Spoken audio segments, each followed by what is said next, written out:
It was our desire to remind you that you are vibrational first, which means you got to pay attention to something other than what you're seeing and hearing and smelling and tasting and touching, because while that is vibrational interpretation, most people don't know that.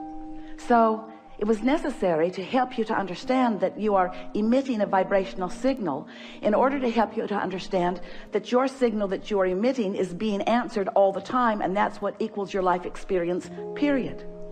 Most humans don't know that, and in many cases don't want to know that, because they don't want to assume responsibility for what's coming, especially the parts they didn't want to come. Abraham, I'm sure I'm not the creator of my own reality. I would not have created that.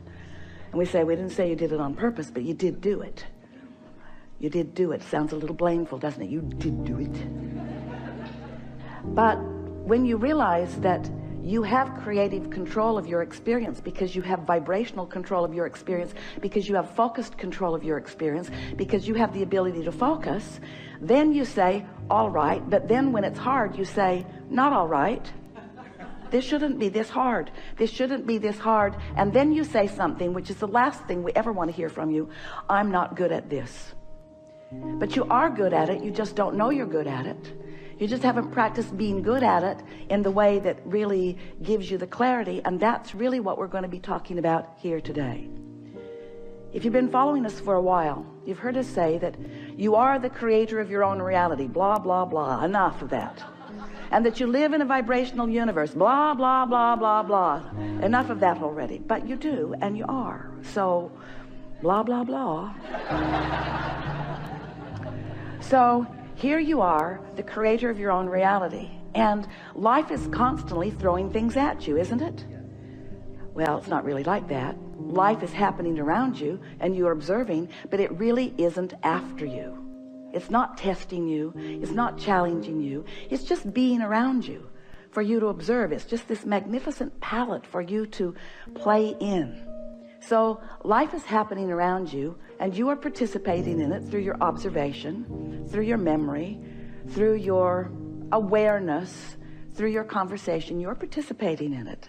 And as you are doing that, you are coming to lots of conclusions, many and every day, of what you want. Because life helps you to know what you don't want. You know what you don't want. You know what you do want. You know what you don't want. You know what you do want. It's just this wonderful variety or contrast that helps you to come to important personal conclusions. So these conclusions happen within you, and we've been calling that step one, because the variety, the contrast that surrounds you, causes you to ask for what you want. Whether you use words or not, you just constantly keep coming to personal preferences. You were born like that. You've always been like that. You will never stop being like that. We want you to accept that you are like that. It's a good thing. Step one is a really, really good thing. You're asking constantly. It is the basis of the expansion of the universe. It's a wonderful thing. So you're asking, step one. Step two, not your work. That's where law of attraction and the source within you answers what you're asking for. When you emit a signal, the signal is answered. So ask, answer, ask, answer, ask, answer. But your discomfort is that there often appears to you to be quite a time gap between your asking and the universe answering. But there is not a time gap between the answer. There's just a time gap between you getting up to speed with the answer. You say, hey, Abraham, that can't be right, because I want it. I'm paying attention. If it were there, I would know it. And we say, it comes in a vibrational form first. And you say, oh, so that's the catch. You're giving me something vibrational that I can't see or hear or smell or taste or touch. So you can say all day that when I ask, it is given. Write a book about it if you want, Abraham. You can say that all day, but to me it doesn't feel like it's being given. And we say that's because you're in a different frequency from what you're asking for. You have to line up with what you're asking for. In other words, when you want more money because you clearly do not have enough, when you feel frightened or bound or in trouble financially or just not satisfied, when you feel that way, you are that way.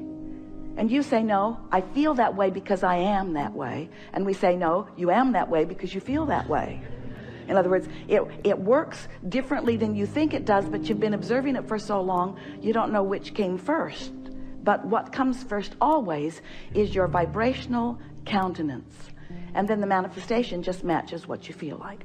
So if you want more money and you feel like you don't have enough money, you can ask all day, all day, all day, every day. You can write long lists of it. But if in your belly, if in your being, if you're feeling the fear or the absence of money, then you've got a vibration going that's different from the answer that you seek.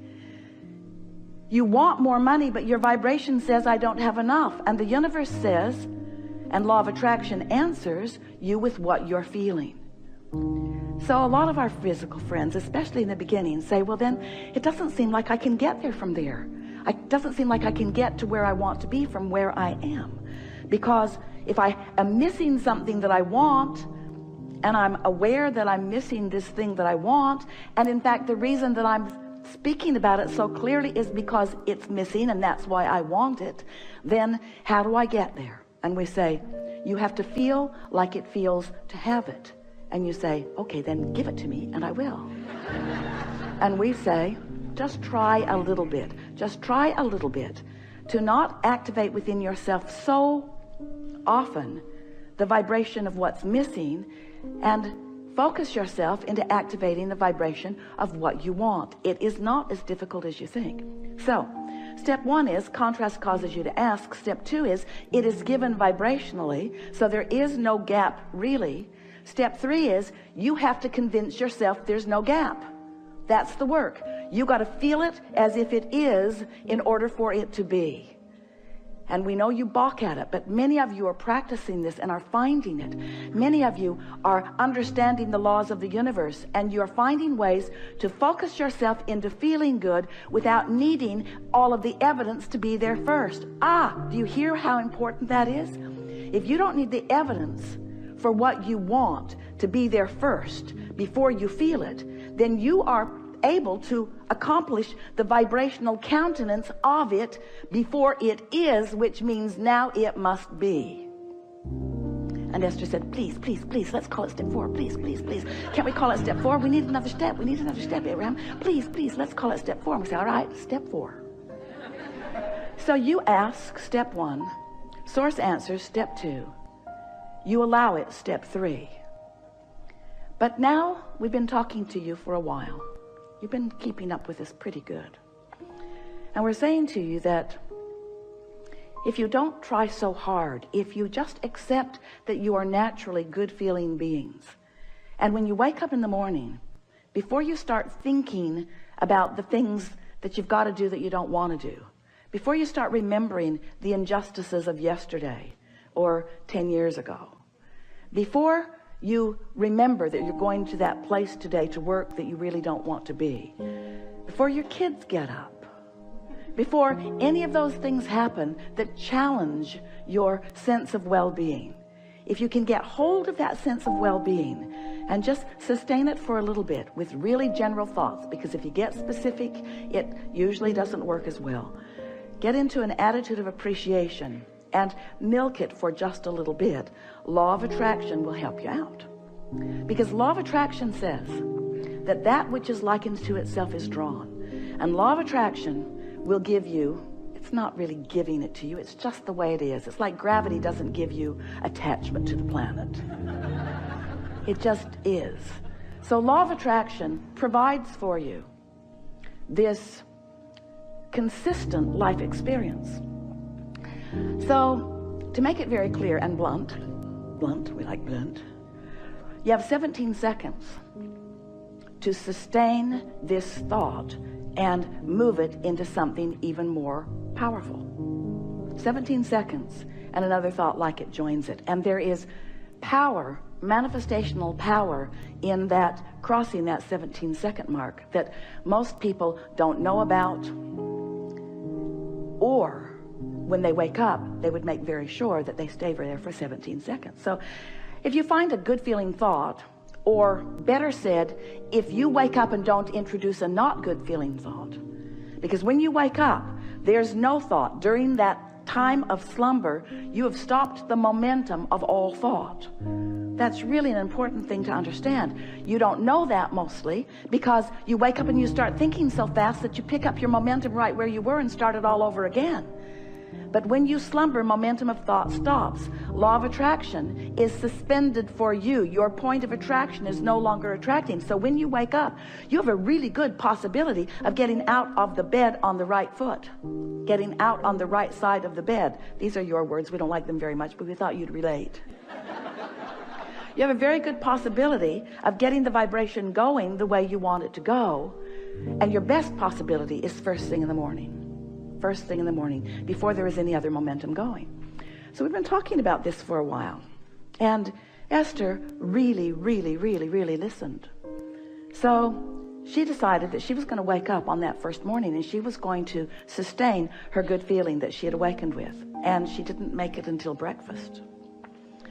Quite annoyed with herself, which didn't help. But the next day, she tried it again and didn't make it much past breakfast. Then she discovered that if she just wouldn't read her email, it would help. So her dominant intent became to sustain this feeling of well-being as long as I can.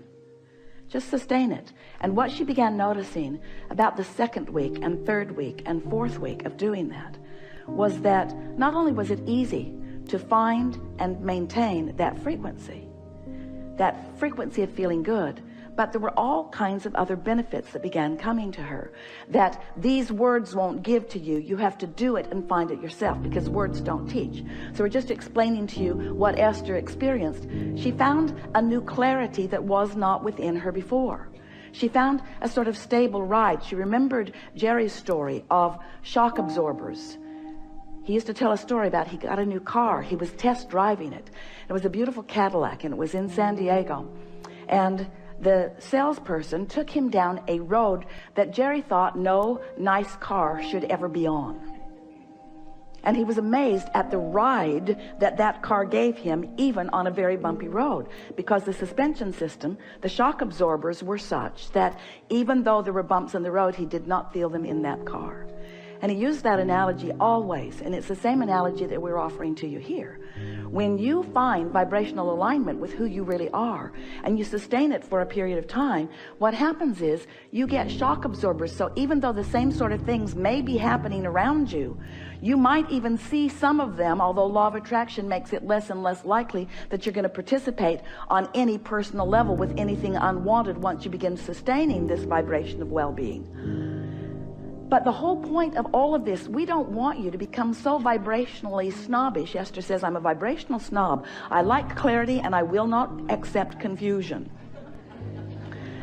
But when you care about how you feel and you practice it until you're in this place where you are sustaining it more consistently, then you don't feel like you felt before. You know how when you first start knowing that you are the creator of your own reality, and you get feeling pretty good, and then someone says something that takes you away from your good feeling, and you think to yourself, I'm never talking to you again. I'm going to avoid you. You are a downer. But then you find yourself in a sort of state of avoidance everywhere. You can't watch television. You can't really go out in the world. You have to give your children away. You just can't barricade yourself into enough solitude to really maintain the vibration, and you give up so much by trying to do that. The benefit of alignment shouldn't have to pay the price of being a hermit. You should be able to practice your alignment until you're so good at it that you can go anywhere, be anywhere with anyone, and maintain your vibration. And let's call that step 4. Because Esther wants to.